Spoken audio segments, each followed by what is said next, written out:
जय मसीह की। हालेलुया। आइए हम प्रभु के चरणों में फिर से आते हैं।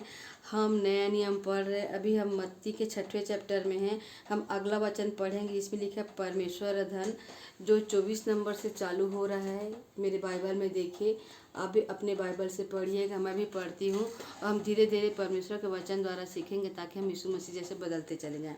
जैसे 24 में लिखा है, आप भी अपने बाइबल में पढ़िएगा। कोई मनुष्य दो स्वामियों की सेवा नहीं कर सकता, क्योंकि वह एक से बैर और दूसरे से प्रेम रखेगा। मतलब हम रियल लाइफ में दो स्वामियों की सेवा नहीं कर सकते। हम दोनों में से किसी एक से प्रेम रखेंगे, किसी एक से बैर रखेंगे। और यीशु मसीह हमारे जीवन में दो स्वामी किसको बता रहे हैं? जैसे लिखा है, परमेश्वर और धन दोनों की सेवा नहीं कर सकते। मतलब हम परमेश्वर और धन दोनों की सेवा नहीं कर सकते, क्योंकि यदि हम परमेश्वर को मानेंगे तो खुदावन इतना धन देगा कि हम करोड़ों रुपए लोगों पे खर्चा कर सकते, यूं ही जैसे यीशु मसीह दया करते थे। पर यदि हम धन की सेवा करेंगे तो धन हमें कभी परमेश्वर के पास लेके नहीं जा सकता। इसलिए बताया गया कि हम दो स्वामी की सेवा एक साथ नहीं कर सकते।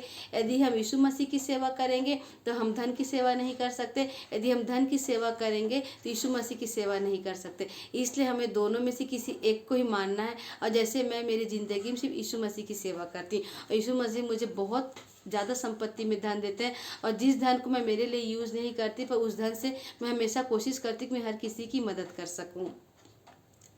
25 में बोला है, इसलिए मैं तुमसे कहता हूँ कि अपने प्राण के लिए यह चिंता न करना कि हम क्या खाएंगे क्या पिएंगे।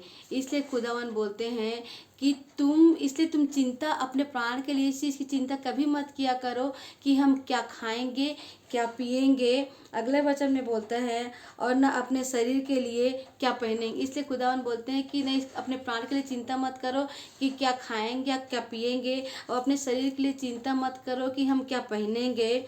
क्या प्राण भोजन से, शरीर वस्त्र से बढ़कर नहीं। इसलिए परमेश्वर बोलते हैं कि जो तुम्हारा प्राण है वो भोजन से बढ़कर है, और तुम्हारा शरीर वस्त्र से बढ़कर है। आगे 26 में बोलते, आकाश के पक्षियों को देखो, वे न बोते न काटते हैं न खत्तों में बटोरते हैं। मतलब परमेश्वर बोलते, यीशु मसीह बोलते हैं कि आकाश के पक्षियों को देखो, वे न तो कुछ बोते हैं, न तो काटते हैं, और न ही खत्तों में बटोरते हैं, फिर भी तुम्हारा स्वर्गीय पिता उनको खिलाता है। मतलब आज देखिए कितने सारे कौवे हैं, गौरैये हैं, कबूतर हैं, क्या कभी वो कोई काम करते हैं क्या? पर देखिएगा कि बराबर अपनी मतलब जो भी अपनी फैमिली को चलाते हैं, बराबर घोंसला बनाते, घोंसला में बराबर अपना खाना ला के डालते, पर वो तो कोई खेती किसानी करते नहीं ना। पर खुदावन है कि उनको भी पालता है जो कभी कोई काम नहीं करते। क्या तुम उनसे अधिक मूल्य नहीं रखते? मतलब खुदावन बोलते हैं कि तुम चिड़ियों को देखो जो बराबर खाते पीते हैं और बराबर अपना प्रजनन करके बच्चे भी पैदा करते, बच्चों को भी पालते हैं, तो क्या तुम गौरवों से मूल्यवान नहीं हो? आगे बोलते, तुम में कौन है जो चिंता करके अपनी आयु में एक घड़ी भी बढ़ा सकता है? सही बात है ना। क्या मैं दिन भर सोचूंगी तो क्या अपनी ज़िंदगी की एक घड़ी को भी बढ़ा सकती हूँ? क्या एक घड़ी को भी मैं कम कर सकती हूँ? मतलब हमारा पूरा ध्यान हमारे परमेश्वर की ओर होना चाहिए। हमारे परमेश्वर हमें हर चीज़ से भरता है, चाहे खाना हो, चाहे पीना हो, चाहे पहनना हो।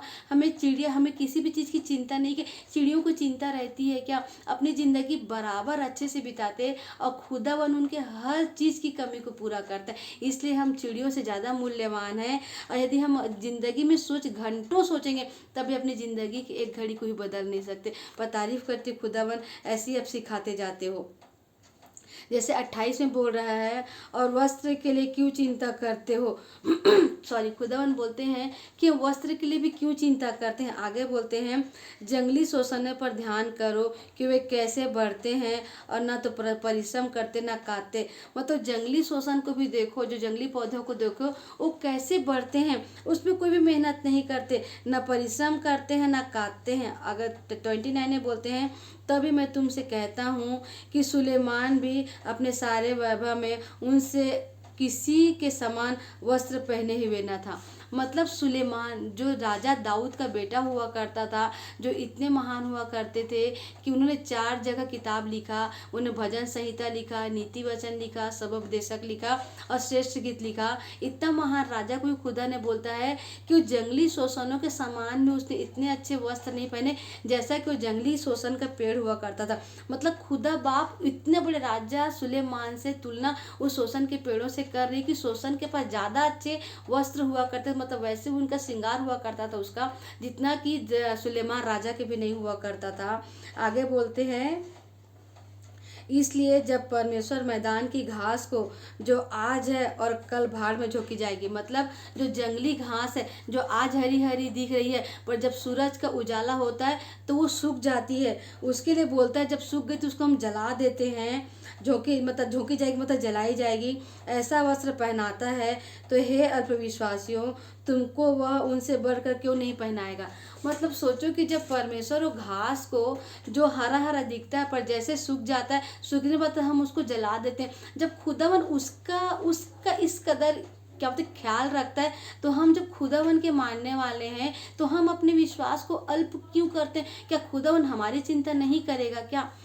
आगे बोलते 31 में, इसलिए तुम चिंता करके यह न कहना कि हम क्या खाएंगे, क्या पिएंगे, क्या पहनेंगे। इसलिए खुदावन बोलते हैं कि मैं तुमसे फिर से कहता हूँ, इसलिए इस चीज़ की चिंता ना करना कि हम क्या खाएंगे, क्या पिएंगे, क्या पहनेंगे, क्योंकि अन्य जाति इन सब वस्तुओं की खोज में रहते हैं। मतलब जो खुदावन को नहीं जानते उनको अन्य जाति बोला गया। खुदावन बोलते हैं जो मुझे नहीं जानते उन्हीं चीज़ की चिंता रखते हैं कि हम क्या खाएंगे, क्या पिएंगे, क्या पहनेंगे। आगे बोलते खुदावन, पर तुम्हारा स्वर्गीय पिता जानता है कि तुम्हें इन सब वस्तुओं की आवश्यकता। मतलब खुदावन बोलते हैं कि तुम मुझे जानते हो, सिर्फ तुम मेरा भय माना करो कि जो चीज़ मुझे पसंद नहीं है उस चीज़ को तुम मत करो। मुझे तुम्हें पता है कि तुम्हें किस चीज़ की घटी है, तुम्हारे सही टाइम पे मैं हर चीज़ को तुम्हारे लिए पूरा कर दूंगा। ऐसे हमारे परमेश्वर हमें बता रहे हैं। आगे बोलते हैं, इसलिए पहले तुम परमेश्वर के राज्य और उसके धर्म की खोज करो तो ये सब वस्तुएं तुम्हें मिल जाएंगी। मतलब हमें परमेश्वर के धर्म और राज्य की खोज करनी। मतलब आज कई लोग हैं जो दुख में जुड़े हुए हैं, जो इन्हीं चीज़ की चिंता करते हैं कि हम क्या खाएंगे, क्या पिएंगे, क्या पहनेंगे, पर हमें परमेश्वर के राज्य धर्म की खोज करना है। मतलब जो दुख में है, जो तकलीफ में है, जो तड़प रहे हैं, जो करा रहे हैं, उन सब के पास हमें यीशु मसीह का सुसमाचार पहुंचाना है। क्योंकि यीशु मसीह ने हमसे इस कदर मोहब्बत की कि हम जब पापी ही थे तभी वो हमारे लिए जाके क्रूस पे मर गए। इसलिए हमें हर किसी को, जो सबसे बड़ा सुकून है वो यीशु मसीह है, हमें हर किसी को जाके सुसमाचार पहुंचाना है। मतलब जैसे स्वर्ग में परमेश्वर का राज्य है वैसे स्वर्ग में परमेश्वर का राज्य होना चाहिए। और हमारा यही दायित्व होना चाहिए कि हर समय हर किसी को जाके हम यीशु मसीह के सुसमाचार को सुना सके। और आगे बोलते हैं, क्योंकि कल और का दिन अपनी चिंता आप कर लेगा, आज के लिए आज का दुख बहुत है। मतलब जो आज जब हमारा प्रेजेंट टेंस चल रहा है, जो प्रेजेंट लाइफ चल रही है, उसको हमें अच्छे से गुजार दो।